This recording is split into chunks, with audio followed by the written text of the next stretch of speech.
दोस्तों, वेदांता लिमिटेड की बात करें तो स्टॉक के अंदर आज शानदार तेजी देखने को मिल रही है। स्टॉक इंट्राडे में 718 को टच कर गया। बहुत ही बेहतर प्रदर्शन कर रहा है। इसके पीछे दो तीन बड़े रीजन है जिसको इस वीडियो के माध्यम से हम डिस्कस करेंगे। गवर्नमेंट ने यहाँ पे बहुत बड़ी एक स्कीम लाई है और इसका बेनिफिट वेदांता जैसी कंपनियों को हो सकता है। इसके अलावा ब्रोकरेज हाउस ने नई रेटिंग जारी की है वेदांता को लेकर।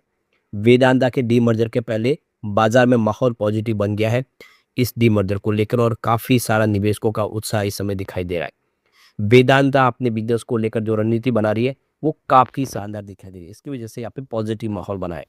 तो क्या है इन सारी बातों की संभावना और आगे क्या आने वाले समय वेदांता यहाँ से और बेहतर करेगा, समझने की कोशिश करेंगे इस वीडियो के माध्यम से। लेकिन फ्रेंड्स, उससे पहले अगर आप पहली बार हमारे चैनल पे आए तो चैनल को सब्सक्राइब कर दीजिए, एक बेल आइकॉन दबा दीजिए ताकि जब भी नया वीडियो बने पहला नोटिफिकेशन आपको मिले। वीडियो पसंद आए तो लाइक से जरूर कीजिए। चलो फ्रेंड्स, वीडियो स्टार्ट करते हैं। मैं हूँ आपका दोस्त एस बी दवे और हमारे अपने चैनल ऑनलाइन कमाई में आपका बहुत बहुत स्वागत है। सबसे पहले वेदांता लिमिटेड के कारोबार की बात हो, स्टॉक इस समय 710 पर ट्रेड कर रहा है जहाँ पे 3% की शानदार तेजी देखने को मिल रही है। तो कल क्लोजिंग 690 पर थी और आज 700 पर शानदार शुरुआत हुई। इंट्राडे में भी देखो तो 693 बना। इसका मतलब स्टॉक के अंदर गिरावट बिल्कुल नहीं हुई, लेकिन तेजी का आलम ये रहा कि इसने 718 का हाई बना दिया। अब आपको ये पता होगा कि 769 इसका 52 वीक का हाई है। उससे अब आप देख ही सकते हो कि स्टॉक अगर देखे तो सिर्फ 50 रुपीज पीछे रह गया। इसका मतलब यह है कि आने वाले समय में वेदांता नया 52 वीक का हाई बना सका है। तो काफ़ी शानदार इस समय जब बाजार में गिरावट का माहौल है, बहुत सारे स्टॉक जिन्होंने 52 वीक के लो को टच कर दिया है उससे नीचे चले गए, ये स्टॉक 52 वीक के हाई की तरफ बढ़ता हुआ दिखाई दे रहा है, जो बहुत अच्छी बात है। पिछले 9 महीनों की इसकी परफॉर्मेंस देखें तो 1 वीक में इसने 8.63% का शानदार रिटर्न दिया है। सिर्फ 1 मंथ के हिसाब से देखें तो 1.35% की यहाँ पे गिरावट हुई है, लेकिन फिर पिछले 3 महीनों में यहाँ पे 14.4% के आसपास की ज़बरदस्त तेजी देखने को मिली है। 6 मंथ का रिटर्न बहुत ही बेहतरीन है, करीब 51.0% का शानदार रिटर्न दिया है। पिछले 9 महीनों में इसने 54.95% का पॉजिटिव रिटर्न दिया है। ओवरऑल अगर आप देखें तो इस समय सारे स्टॉक जब रेड है, ये स्टॉक लगातार पॉजिटिव रेटिंग दे रहा है, काफ़ी अच्छा लोगों को इससे फ़ायदा पहुँचा है। अब यहाँ पे जो बड़ी अपडेट निकल के आ रही है, वेदांता लिमिटेड ने एक्सचेंज को जानकारी दी है कि उन्होंने अपने शेयर होल्डर के लिए ई वोटिंग लाइन खोलने का फैसला किया और इसके पीछे वजह कंपनी का बड़ा फैसला। तो कंपनी ने यहाँ पे देखो कि अपॉइंटमेंट किए गई mister S V Muralidhar Rao, जो नॉन एग्जीक्यूटिव इंडिपेंडेंट डायरेक्टर है कंपनी में, और उनका जो कार्यकाल है 1 साल के लिए, जो 1 अप्रैल 2026 से शुरू हो चुका है और वो 31 मार्च 2027 तक सेवाएं देंगे। ये स्पेशल रिजोल्यूशन है जिसके लिए शेयर होल्डर की रजामंदी लेनी आवश्यक है। अब इस प्रस्ताव के लिए वो शेयर होल्डर एलिजिबल है जिनके पास जो शेयर है वो सैटरडे 28 मार्च 2026 तक है। ये इसकी कट ऑफ डेट है। इसका मतलब ये है कि अगर आपके डीमेट अकाउंट शेयर 28 मार्च तक है तो आप एलिजिबल है, आप वोट कर सकते हैं। अपने वोटिंग राइट का इस्तेमाल आपको करना चाहिए। तो ये जो पूरा वोटिंग प्रक्रिया को मैनेज करेगी वो इनके शेयर ट्रांसफर एजेंट है केफिन टेक्नोलॉजी, उनकी जिम्मेदारी है, वो सब यहाँ पे अरेंज करेंगे।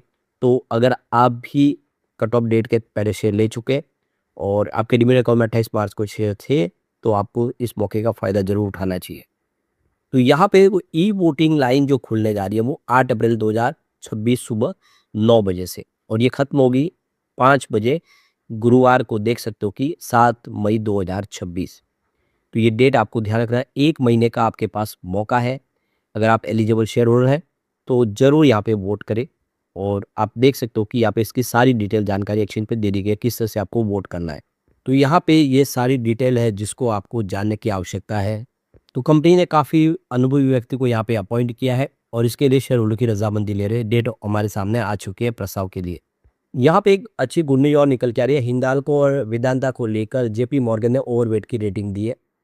तो यहाँ पे आप देख ही सकते हो कि global brokerage firm JP Morgan ने मेटल सेक्टर के दो बड़े खिलाड़ी हिंडाल्को इंडस्ट्री और वेदांता पर अपना रुख और मजबूत कर लिया है। ब्रोकरेज फर्म ने इन दोनों स्टॉक की जो न्यूट्रल वोटिंग थी उस न्यूट्रल वोटिंग को यहाँ पे ओवरवेट कर दिया है।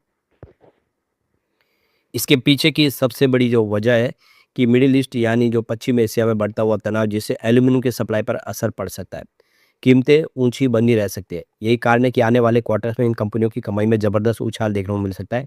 मेटल की प्राइस बढ़ेगा तो इन कंपनियों को फ़ायदा होगा। तो इसका असर मंगलवार को देखने को मिला जिसमें बाजार में दोनों ही कंपनियों में ज़बरदस्त तेज़ी देखने को मिली। तो ब्रोकरेज फर्म का मानना है कि जो मौजूदा वैल्यूएशन है वेदांता की काफ़ी आकर्षक है। वित्त वर्ष 2027 के अनुमानित एबिटाडा के हिसाब से ये करीब 4 गुना पर ट्रेड कर रहा है। एल्यूमीनियम और जिंक बिजनेस में मजबूती से कंपनी की कमाई को सपोर्ट मिलेगा। भले ही ऑयल और गैस सेगमेंट में थोड़ा कमजोरी क्यों ना हो, लेकिन इसका फायदा डेफिनेटली देखने को मिलेगा। जेपी मॉर्गन ने एलएमई एल्यूमीनियम कीमतों का अनुमान बढ़ा दिया है। अब वित्त वर्ष 2027 और 28 के लिए ये क्रमशः $3,250 से लेके $3,150 के प्रति टन रहने का अनुमान लगाया गया, जो पहले $2,850 के आसपास है। यानी जेपी मॉर्गन के हिसाब से भी एल्यूमीनियम कीमत बढ़ेगी, जिसका फायदा डेफिनेटली वेदांता को होगा। तो ये देखो कि ब्रोकरेज फर्म का मानना है कि मिडिल ईस्ट तनाव में जो आने वाले समय जो स्मेल्टर आउट की सप्लाई की प्रभावित होगी, जिससे कीमतें लंबे समय तक ऊंची बनी रहेगी। यानी युद्ध अभी भी जारी रहेगा, तो इसका फायदा देखने को मिलेगा। कुल मिला के हिंदाल्को और वेदांता जैसे मेटल शेयर इस समय ग्लोबल फैक्टर की वजह से मजबूत स्थिति में नजर आ रहे हैं। अगर एल्यूमीनियम की कीमतें इसी तरह से ऊंची बनी रहती है, तो निवेशकों को आने वाले समय अच्छा रिटर्न मिल सकता है। हालांकि निवेश से पहले बाजार के जो जोखिम है उस पर भी आपको ध्यान जरूर रखना चाहिए। अब यहाँ पे जो एक बड़ी अपडेट और निकल के आ रही है, सरकार की नई योजना ने वेदांता जैसे शेयर में जबरदस्त दौड़ लगा दी। तो मेटल सेक्टर में इसमें जबरदस्त हलचल देखने को मिल रही है, और इस तेजी की सबसे बड़ा जो फायदा वेदांता लिमिटेड को मिला है। 7 अप्रैल की सुबह स्टॉक 690 से शुरू होकर आप देखें बंद प्राइस जो थी उसके सामने 700 पे खुला और 715 को भी पार किया। वैसे इंट्राडे में 718 को भी इसने पार किया है। तो इस तेजी के पीछे सबसे बड़ा जो ट्रिगर है वो सरकार की नई स्कीम। दरअसल हैवी इंडस्ट्रीज मंत्रालय ने 7,280 करोड़ रुपए की एक स्कीम लॉन्च की है, जिसका मकसद है यहाँ पे सिंटर रेयर अर्थ जो परमानेंट मैग्नेट है उसकी घरेलू मैन्युफैक्चरिंग को बढ़ावा देना। तो रेयर अर्थ मैग्नेट आपको पता है चाइना से इम्पोर्ट किया जाता है, और इंडिया में इसकी काफ़ी आवश्यकता है, लेकिन ये पूरा नहीं हो पा रही। तो अब यहाँ पे रेयर अर्थ मैग्नेट के लिए सरकार ने नई अपॉर्चुनिटी तलाशनी शुरू कर दी है। नई स्कीम लॉन्च की है 7,280 करोड़ की। तो यहाँ पे प्री बिड कॉन्फ्रेंस में वेदांता लिमिटेड और हिंदुस्तान जिंक के शामिल होने की संभावना जताई जा रही है। यह स्कीम इसलिए भी अहम है क्योंकि रियर अर्थ मैग्नेट का इस्तेमाल electric vehicles, wind turbine, hi tech electronics में बड़े पैमाने पे होता है। ऐसे में अगर वेदांता इस सेक्टर में एंट्री करता है तो कंपनी के बिजनेस मॉडल में बड़ा विस्तार देखने को मिल सकता है। यही वजह के निवेशकों की नज़र स्टॉक पर बनी हुई है। टेक्निकल नज़र से भी स्टॉक मजबूत दिखाई दे रहा है। फिलहाल 712 के आसपास ट्रेड कर रहा है। तो स्टॉक अगर इस लेवल के ऊपर बना रहता है तो आने वाले समय में इसके और ऊपर के लेवल पे टेस्ट करता हुआ ये दिखाई दे सकता है। खासतौर पर मेटल सेक्टर में जो ग्लोबल टेल विंड्स देखने को मिल रहे हैं, जैसे कि कमोडिटी प्राइस में मजबूती और सप्लाई साइड की चुनौतियाँ, वो वेदांता के स्टॉक के लिए इस समय पॉजिटिव बनी हुई है। इसके अलावा देखें तो निवेशकों के लिए ये भी ध्यान देने वाली बात है कि इस तरह की सरकारी स्कीम में भागीदारी कंपनी के लॉन्ग टर्म ग्रोथ स्टोरी को और मजबूत कर सकती है। यही वजह कि बाजार में स्टॉक को लेकर सेंटीमेंट तेजी का बना हुआ है। कुल मिलाकर वेदांता इस समय टेक्निकल ब्रेकआउट और फंडामेंटल ट्रिगर दोनों के दम पर मजबूत स्थिति में नजर आ रहा है। ऐसे में शॉर्ट टर्म ट्रेडर्स और पोजिशनल निवेशकों के लिए ये स्टॉक फोकस में बना रह सकता है और डीमर्जर के पहले और बेहतर कर सकता है। लेकिन फ्रेंड्स, कोई भी इन्वेस्टमेंट करने से पहले अपने फाइनेंशियल एडवाइजर से एडवाइस ले ले या अपना खुद का रिसर्च करें, क्योंकि मैंने वीडियो आपके एजुकेशनल पर्पज़ के लिए ही बनाया। वीडियो पसंद आए तो लाइक से जरूर कीजिए और चैनल को सब्सक्राइब कर दीजिए। Thank you friends.